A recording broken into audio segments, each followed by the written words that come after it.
Welcome back guys. If this is your first time here, this is Yu-Gi Smooth, and today we're going to be working with Black Luster Soldier. You guys gave me so much engagement on the last one. I got so many views that I said, you know what, I have to do another Black Luster Soldier video, but this time I want to do a pure one.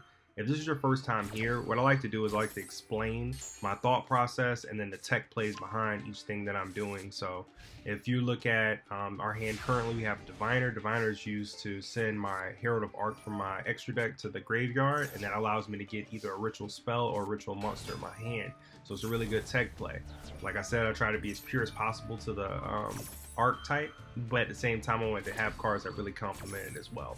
In my hand, you'll see Beginning of the Heaven and the Earth, and you'll also see a Super Soldier counter. I shouldn't have put the Super Soldier counter down at this moment because, you know, obviously you can Harpy's Feather Duster. My thought process was, okay, it's bait, you know, but it is what it is. Beginning of the Heaven and Earth, I felt like it was too slow, so I actually ended up taking it out after this duel. But what I did in this one, the strategy behind it was to, you know, select 3 warriors that I wouldn't mind going to the graveyard if they did. So my Envoy and then my Super Soldier Soul are both able to be used in the graveyard, which is great. So I'm able to, you know, get more cards in my hand, and I'm able to get a card advantage. So that was my thought process. This is a Gate Guardian player. He wasn't able to get out his Tyrant play out, so obviously I have another turn to live, which is the worst thing that can happen for him. Gateway of Chaos is super important in this deck. You gotta have it. You'll see that I just banished my Super Soldier Sword that I told you guys about to get a Evening Night. Now I'm able to go into my ritual. That allows me to boost up my card. So this Legendary Sword in the Black Luster version, it has an effect that if it is summoned with a normal monster, once it attacks and destroys a card, it sends everything on your opponent's field back to their deck. So that's one reason why I go with that instead of the other one this time, and this is the reason why I utilize that particular effect. Also, it has an effect to where now that I used it to summon it with the Evening, I can actually banish a card in their hand and banish a card in the field. The reason why I didn't do that effect earlier is because his Fenrir would have been able to banish me, so that's the reason why I did it in the order that I did it in. You see that I just banished a card from my graveyard and was able to get another card in. So he goes with his Fenrir, but fortunately I have my Super Soldier Shield that I was able to get back because I removed the counter from my Gateway of Chaos. That's why I said it's only have it one of in the deck, but I'm able to use it twice. I didn't use it the first time because I accidentally put it down when he Harpy's Feather Dusted me. But that was the strategy behind that. So this is the other ritual spell that I recommend you at least have one of in a deck, because it allows you to banish it from the graveyard and 2 cards, and then you're able to ritual summon a card from your hand. So you see how that first duel went? It was a pretty good duel. I felt like it was fun, but most importantly, you were able to kind of see the potential of Black Luster Soldier. And this is more of a pure version. Now you can make a really optimized version as well, to where it has all kind of different plays. We have a crazy board, but I wanted to make one that was more pure in this one, so you can see more of what Black Luster Soldier can do. So I even added Black Luster Soldier Sacred Soldier in this deck too, just because I was like, I wanted to have everything Black Luster Soldier as possible here. Crazy enough, back I had another Gate Guardian player, so it's always funny to me.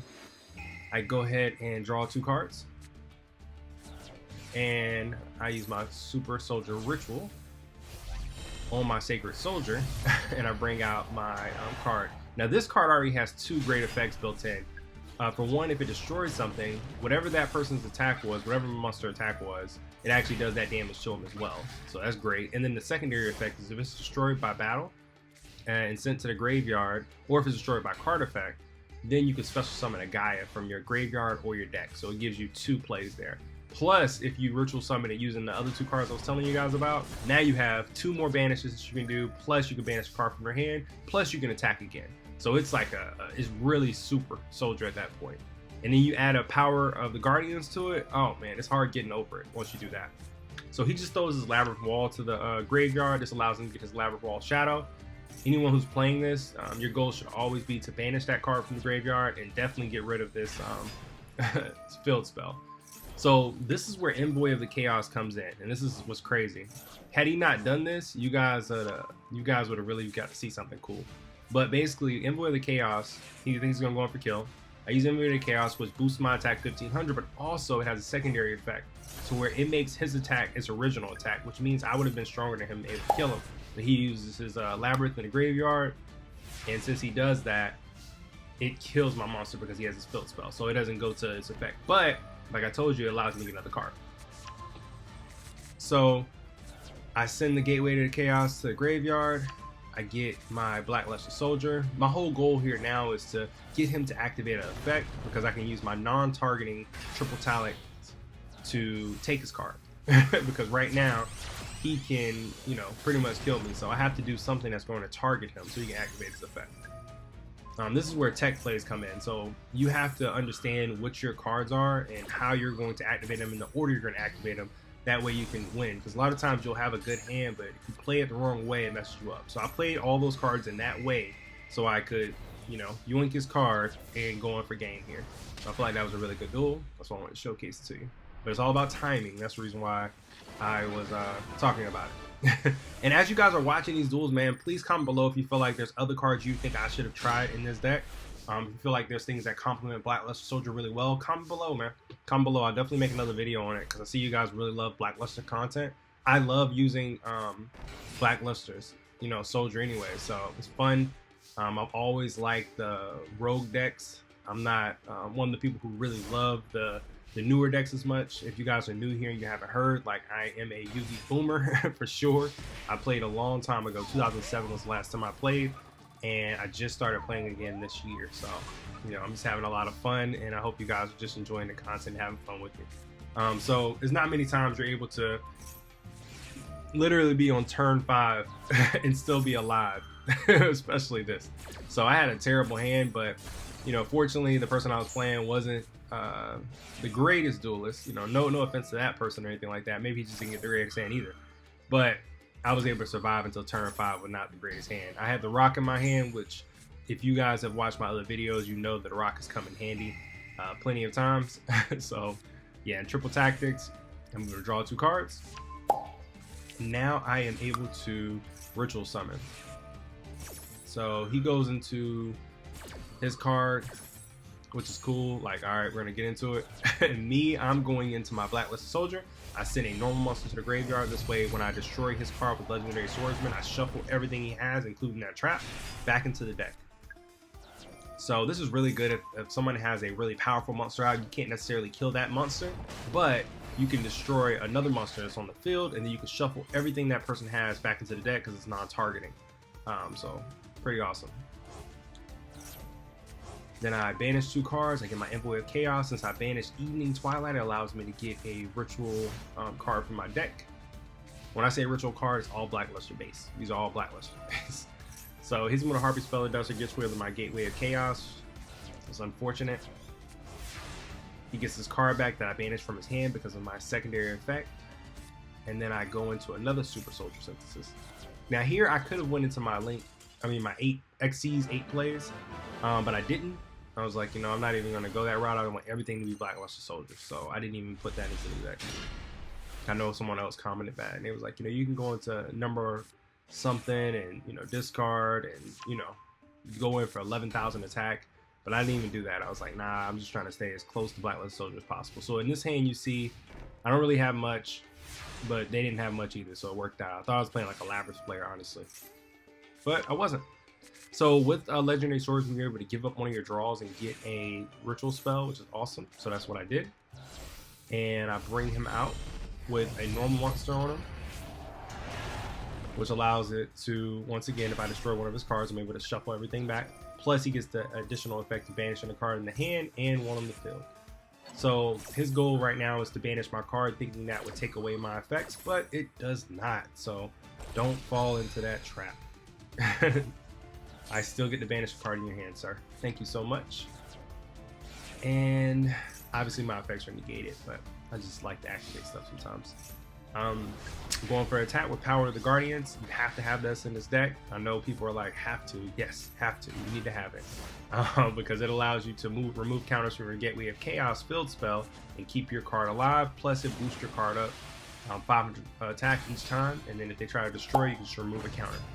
So he goes in the Winged Dragon of Raw, but fortunately we have the perfect card for it. So I hit him with Call by the Grave. I get rid of his Winged Dragon of Raw spear mode because he would have got out his Winged Dragon of Raw and attacked me with a lot of attacks. And I would have probably been taken out here. So fortunately, you have the right cards. He goes back into his Metal Reflect Slime, and he goes up for the attack. He has I think he has Raw in his hand actually, if I remember correctly. But I don't know. I guess he couldn't summon it because he already had the spear. Comment below if you saw that. I think I might have missed that part just now.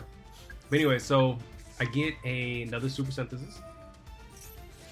And I go ahead to banish a card from his hand. He hits with Max C. I'm not going to special summon anything anyway, so it works out for me. So I banish that, and then I also banish him. And then I just go in for the attack. Obviously, I'm going to get another 500 boost because of Power of the Guardians, which I love. And then he's going to draw his card and realize that the 2 cards he has in his hand aren't enough. And he scoops. So this duel was kind of fun.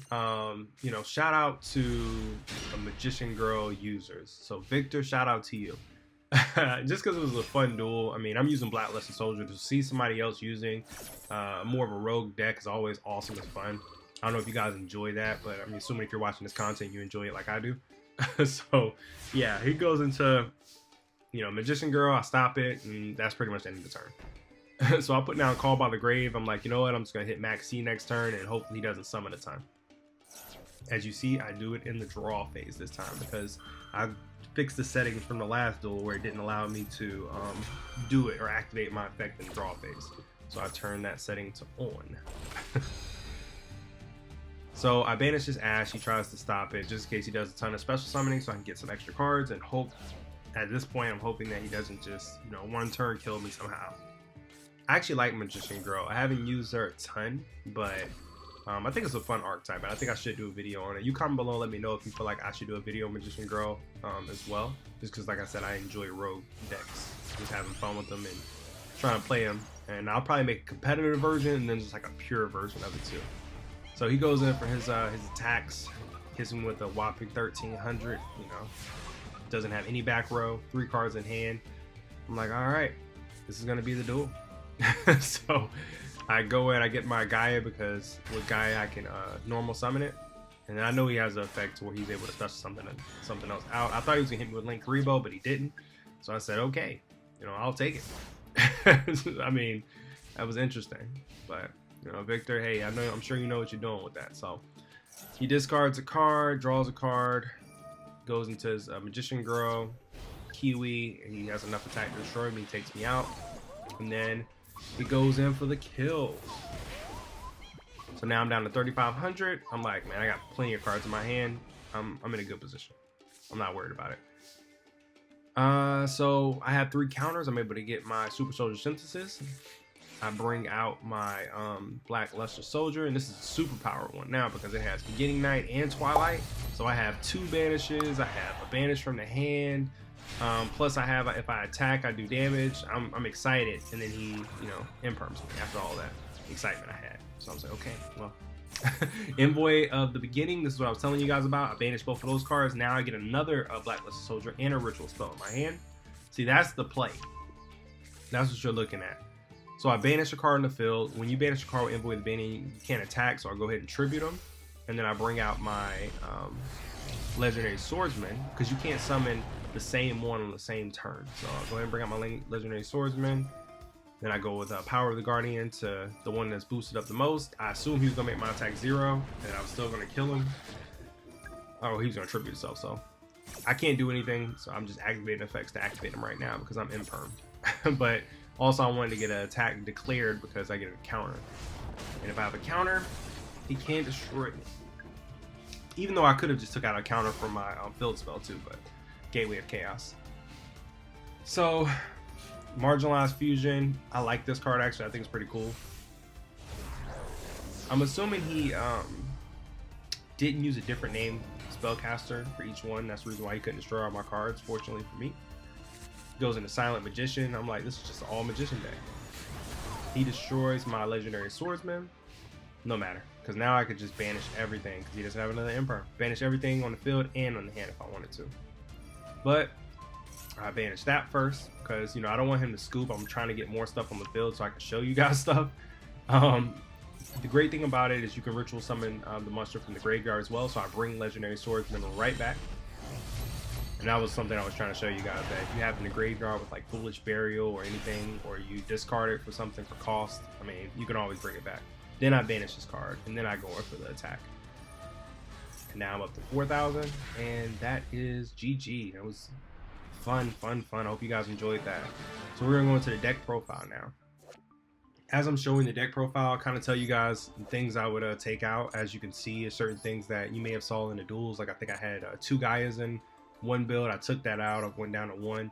I also had the beginning of Heaven and Earth. Like I told you, that it's kind of slow for me, so I took it out. But if you guys see any other tech plays you feel like I should add to the deck, I want to keep it as pure as possible. Obviously, I know I can go into like Exoldi.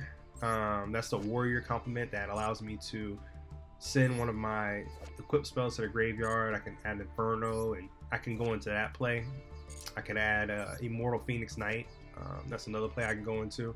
But I was really trying to make it as pure as possible. The only thing I did that was kind of like outside of that was Dogmatica. I added that 1 card because it allows me to send 2 cards from my extra deck.